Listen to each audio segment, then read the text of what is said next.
PS storyteller कथांचे अनोखे विश्व. सुरुवात करूया कथेला. प्रीतीचा तू दूर का भाग 23वा. लेखिका अर्थातच प्राची सोळे. आई, काळजी करू नकोस. सून तर तुला मैथिलीच आणणार मी. मग डॅडमध्ये आले तरी मागे हटणार नाही. आधी नंदिनीचे हात हातात घेत म्हणाला. गुणी माझं बाळ म्हणत नंदिनीने त्याच्या गालावरून हात फिरवला. कथा पुढे सुरू. स्वतःच्या वडिलांनी एका क्षुल्लक गोष्टीसाठी बोललेलं आदिराजला जराही आवडलं नव्हतं. नंदिनीने समजावलं. ती तर आई होती, काळजीपोटी बोलत होती. नात्यात व्यवहार तर डॅडींनी आणला. आदिराज इंजिनियर होता. कंपनीला सर्वाधिक प्रोजेक्ट त्यांनीच आणले होते, कारण त्याची समोरच्याला परखण्याची आणि पटवून देण्याची पद्धत. पण या सगळ्याचं कुठलंच श्रेय त्यांनी कधीच घेतलं नाही. कायम विश्वनाथ यांच्या मागे उभा राहिला. त्यांच्याप्रती आदर होता म्हणून आज तो ऑफिसला जाणार नव्हता. घरी बसायचा त्याचा मूड नव्हता. काहीतरी विचार करून त्यांनी कॉल लावला. आज थोडं कडकपणेच आजूशी वागले. थोडं नाही, जास्तच. त्यांचा जीव त्यांच्या मुलासाठी तळमळतोय हे समजायला नको. काही विचार न करता फक्त बडबडले. मैथिलीला स्वतःवरच राग येत होता. आज शाळेला सुट्टी होती. उद्यापासून शाळा. घरी बसून कोणाशी बोलणार. ती तिच्या रूममध्ये विचारात होती. तो तिचा मोबाईल वाजला. आदिराज कॉलिंग येत होते.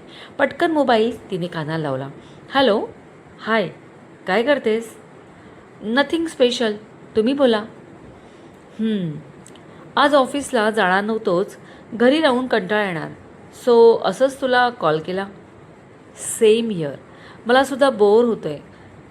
आणि परत काय? नाही, काही नाही, असंच. जर मनात काही असेल तर बोलून टाक. असंच सोडून दिलं तर जखमेसारखं दुखत राहतं. बापरे, काय बोलला हा? आयुष्याचं सारच ऐकवलं. मैथिलीला आधीला भेटावं असं मनापासून वाटले. या क्षणी तरी तो तुला खूप जवळचा वाटला. आपण भेटूया का? जर तुम्हाला वेळ असेल तर. मैथिली पटकन बोलली. वेळ आहे म्हणूनच तर कॉल केला ना. कुठे भेटूया? त्याने विचारलं. मरीन ड्राईव्ह चालेल, ती म्हणाली. धावेल. मी येतो. तू 7 वंडर्स मॉलजवळ ये. मी कार घेऊन येतो. मग एकत्रच जाऊ, आधीने सांगितले. ओके, मी येते अर्ध्या तासात, मैथिली बोलली व तिने कॉल कट केला. दिवा, तुला खरंच माझी काळजी आहे. म्हणूनच आदिराजचा कॉल आला. जीन्स टॉप घालून ती तयार झाली. स्लिंग बॅग घेतली व रूमच्या बाहेर आली. आजो हॉलमध्ये नव्हते. ताई, आजो बाहेर गार्डनमध्ये आहेत, गोकाने सांगितले. मैथिली गार्डनमध्ये आली. आजो पाठ करून कुठल्याशा मोठ्या झाडाकडे मान वर करून पाहत होते. आजो, तिने हाक मारली. ते वळले. काय पाहताय टक लावून या झाडाकडे? माझ्या मुलाला. काय? न समजून मैथिली गोंधळली. हे झाड 51 वर्षाचं आहे. तुझा बाबा 2 वर्षांचा होता तेव्हा त्याच्या हातून लावून घेतले होते. आजो झाडाला कुरवाळत बोलले. आजो अजूनही बाबांच्या मृत्यूच्या दुःखात आहे, तिने ओळखले. तिने फक्त त्यांच्या खांद्यावर हात ठेवला व हळूवार पाठीवरून फिरवला. मग त्या झाडाला घट्ट मिठी मारली. तिच्या पोटात तुटत होतं, पण आजोना आणखी दुःखी तिला करायचं नव्हतं. अरे, तू कुठे बाहेर जातेस? आजो विषय बदलत बोलले. हो आजो, उद्यापासून शाळा सुरू होईल. म्हटलं आज मोना आणि मैत्रिणींना भेटून येते. इथेच मरीन ड्राईव्हला जाते.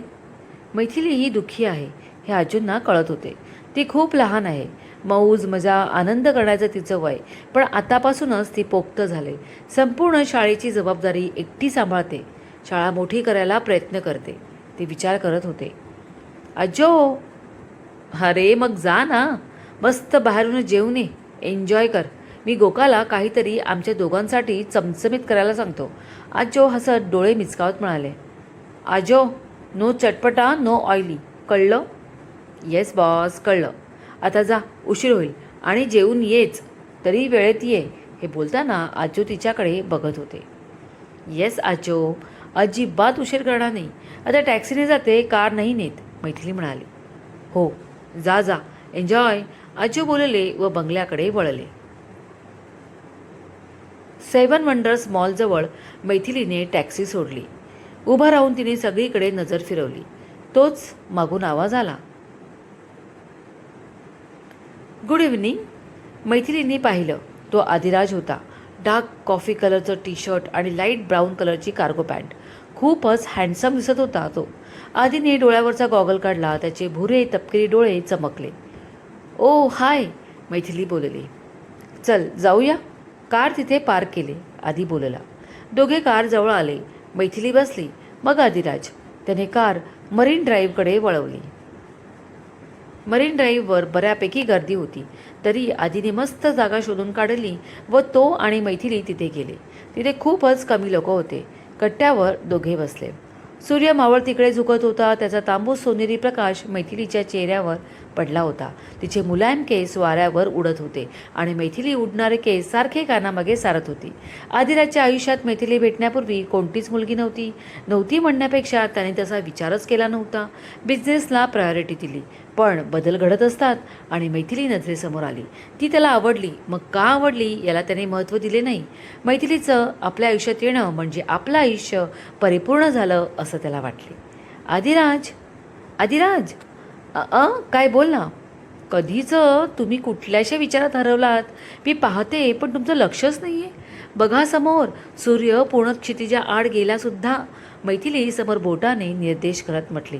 आदिराजने तिकडे पाहिलं. खरंच सूर्याचा केशरी गोळा समुद्राच्या त्या टोकाला गडद काळसर होऊन अस्ताला जात होता. त्याची आभा क्षितिजावर पसरली होती. आदिराज हसला. का हसलात? अगं, हा अफाट अनंत निसर्ग किती काटेकोरपणे त्याचं काम चोख करत असतो. त्यात कसलाही अगदी सुईच्या टोका एवढाही बदल नसतो. आणि आपण मानव जरा काही झालं तरी गोंधळतो, प्रॉब्लेम्स क्रिएट करतो. म्हणजे हा निसर्ग भरभरून देतो. वीज, पाणी, शुद्ध हवा आणि मानव फक्त ते ओरबाडण्याचं काम करतो. म्हणूनच सूर्य आतापुरता निरोप घेत असताना मी त्याला हसून बाय केले. आदिराज बोलत होता. तुमच्याकडे बघून अजिबात वाटत नाही की तुम्ही एवढा प्रगल्भ विचार करत असाल. मैथिली कुतूहलाने बोलली. माझी आई, मॉम, माय फ्रेंड, सगळं काही ती आहे. तिचेच विचार आहेत हे. आमचं नातं आई मुलगा कमी, मैत्रीचं जास्त आहे. ग्रेट. भेटायला हवं तुमच्या मॉमला एकदा. मैथिली हसली. खरंच? तुला भेटायचं आहे मॉमला? चल मग, आत्ताच चल, जाऊया. तिला खूप आनंद होईल तुला भेटून. तिला कधीच तुला भेटा. आणि आधीने जीभ चावली. काय म्हणाला? त्यांना मला कधीचं काय? मैथिलीने ते वाक्य उचलून धरले. नथिंग, आय मेंट तिला आनंद होईल तुला भेटून. म्हणजे एकही फ्रेंड नाही आहे ना म्हणून. असं? पण मैथिली गलत हसलीच. खरं तर दोघे थोडेसे दुःखी होते आणि मनाला थोडं बरं वाटावं म्हणून भेटले होते एकमेकांसोबत दुःख शेअर करायला. पण काहीही न सांगता ते खूपच मनमोकळे बोलले, हसलेही होते. आणि काय हवं? आधी मैथिलीच्या ते लक्षात आलं. समोरचा अथांग समुद्र काळोखात बुडाला होता. फक्त लाटांचा आवाज येत होता. समोर पाहिलं का? अंधार झालाय, मैथिली म्हणाली. इथे समोर कोणाचं लक्ष होतं? हे वाक्य आदिराज मनात बोलला. पण मैथिलीच्या कानांनी ते ऐकलंच. ती काही न बोलता उभी राहिली. आदिराजने तिचा हात हातात घेऊन तिला कट्ट्यावरून खाली उतरायला मदत केली. ती गोड हसली. डिनरला माझ्या आवडत्या हॉटेलमध्ये जाऊ, येशील? तो म्हणाला. येस. ती हसली.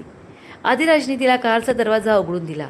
मैथिली बसली व आदिराजची कार हॉटेल ताजच्या दिशेने धावू लागली. क्रमश. कथेचे हक्क लेखीकडे सुरक्षित. कथा कॉपी करण्यास सक्त मनाई आहे. कथा पुढे पुढे खूपच रोमांचक होत जाणार आहे. तेव्हा ऐकायला अजिबात विसरू नका आणि कथेला प्रेम व हाईप करायलाही विसरू नका. कथेला आवाज फक्त